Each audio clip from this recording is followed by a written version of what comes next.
और व्यक्ति का जो व्यवहार होता है ना, प्रेम होता है ना, व्यवहारिकता होती है ना, वो फाइल को पूर्ण कर देता है। कभी कभी व्यवहार और ज्ञान, ये व्यवहार और ज्ञान में से कभी कभी ज्ञान हो सकता है कि समस्या की घड़ी में काम ना आए,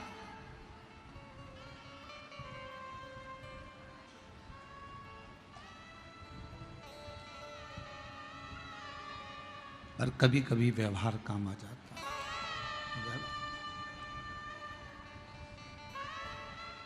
तुम क्यों रो रहे हो? भानुमति अपने पति रामनाथ से कह रही है, तुम क्यों रो रहे हो? किस लिए? तुम्हारे रोने का कारण क्या है? क्यों रोते हो?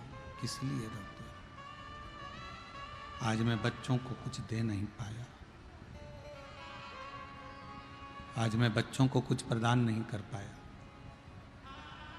आज मैं बच्चों का पेट नहीं भर पाया। बच्चों ने कभी कहा तुम,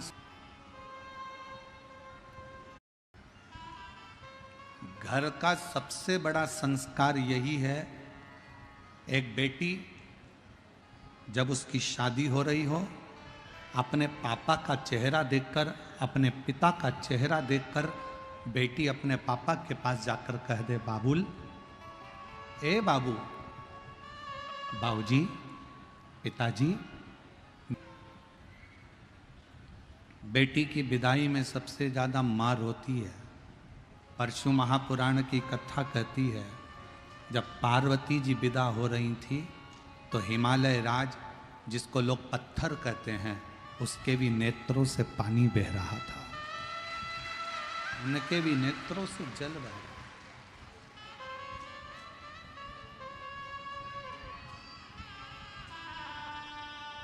बेटा माँ को प्रिय होता है और बेटी पापा को, उसके पिताजी को प्रिय होती है, उसके बाबुल को प्रिय होती है,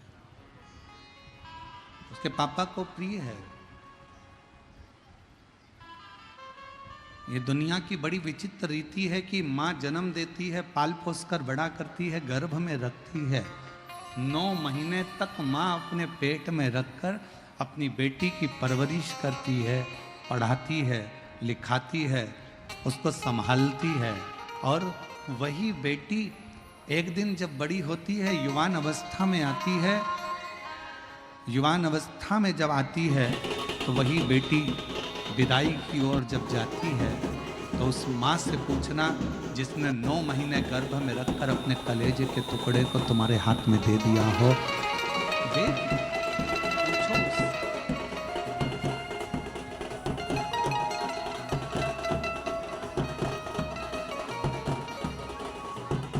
और कैसो अमीर साहूकारो महारा बाबुल, कितना भी धन हो, कितना भी वैभव हो, कितनी भी सत्ता हो, कितना भी धन भरा पड़ा हो, फिर भी एक क्षण ऐसा आता है कि बेटी को विदाई करते समय बाप को लगता है कि मेरी सारी दुनिया, मेरा सारा दौलत, मेरा सारा धन कहीं चले।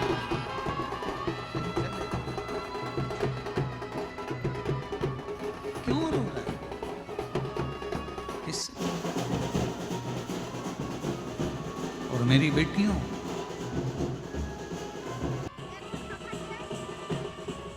लोग कहते हैं कि बेटा पिंडदान करेगा तो माँ बाप को मोक्ष मिलेगा।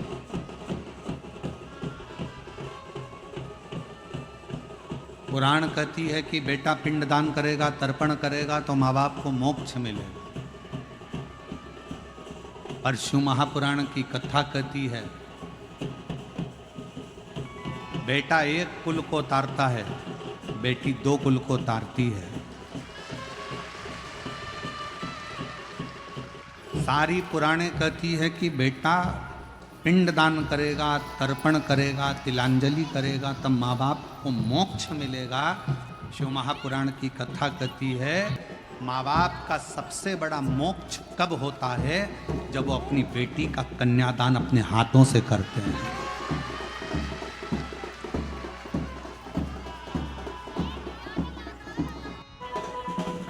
तुम तुम किसी भी कॉलेज में पढ़ो, तुम कितनी अच्छे स्कूल में पढ़ो, तुम्हारी दोस्ती चाहे किसी से भी हो, हमें दिक्कत नहीं है। पर बेटियों से निवेदन है, कितना भी अच्छा कॉलेज मिल जाए, कितनी भी अच्छे दोस्त मिल जाए, कितनी भी अच्छी तुम्हारी नौकरी लग जाए, पर एक बात याद रखना कि अपने माँ बाप को कन्यादान का मौका जरूर देना। किसी एरे गेरे नत्थु केरे के साथ मत चलो।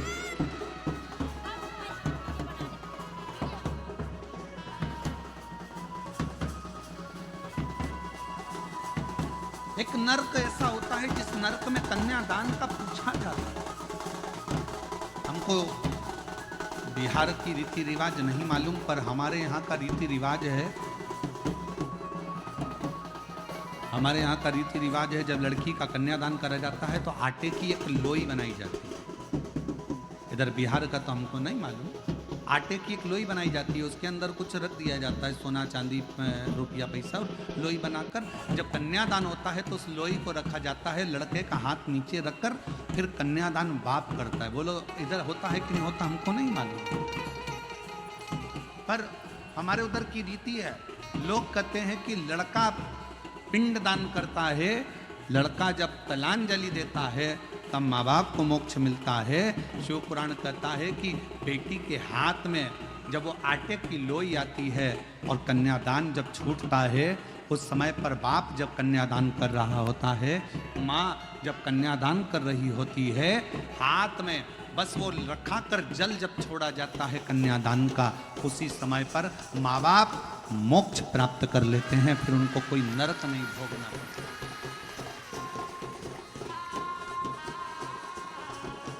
फिर उनको कोई नरक नहीं भोगना पड़ता।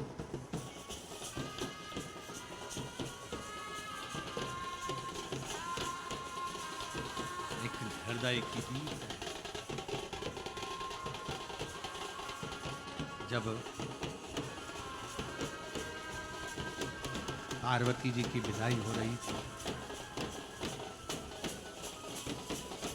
मैनावती अपने कक्ष में माता पार्वती को लेकर अपने कक्ष में, मैनावती ने पार्वती जी को गोदी में बिठाकर कहा, लाडो विवाह तो हमने कर दिया, पिता के घर में कितना भी वैभव होना वो नहीं है, पर पति के घर में जो वैभव होगा ना, उसमें अपनी जिंदगी को निकालना।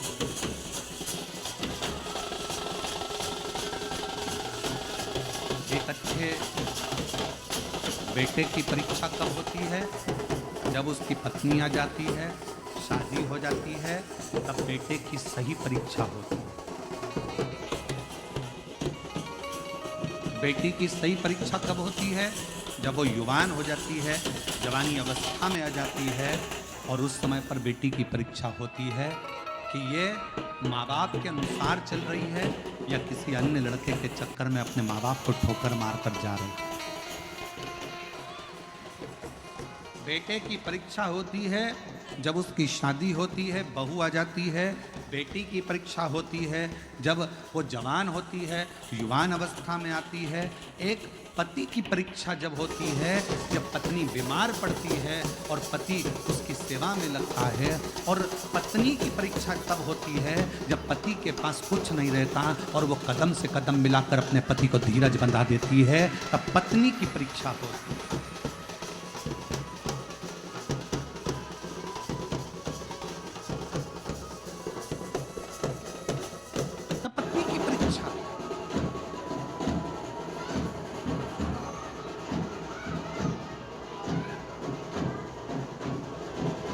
पार्वती जी ने माता को कहा, माँ आप चिंता ना करें, मेरे माँ बाप के जो संस्कार हैं वो मेरे सम्मुख में रहेंगे।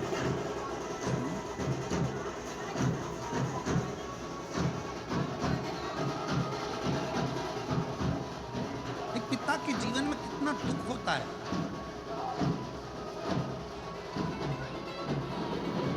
एक माँ के जीवन का जो दुख है वो माँ आंसू बहाकर निकाल देती है, पर बाप रोता भी नहीं है। ऐसा तो उसके जीवन का जो दुख है वो खुद जाने।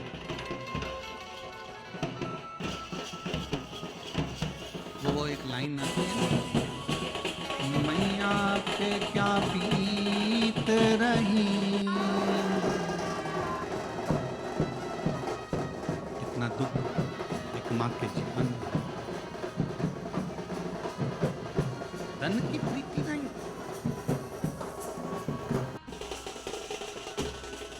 ज्ञान और व्यवहार, ज्ञान और व्यवहार तो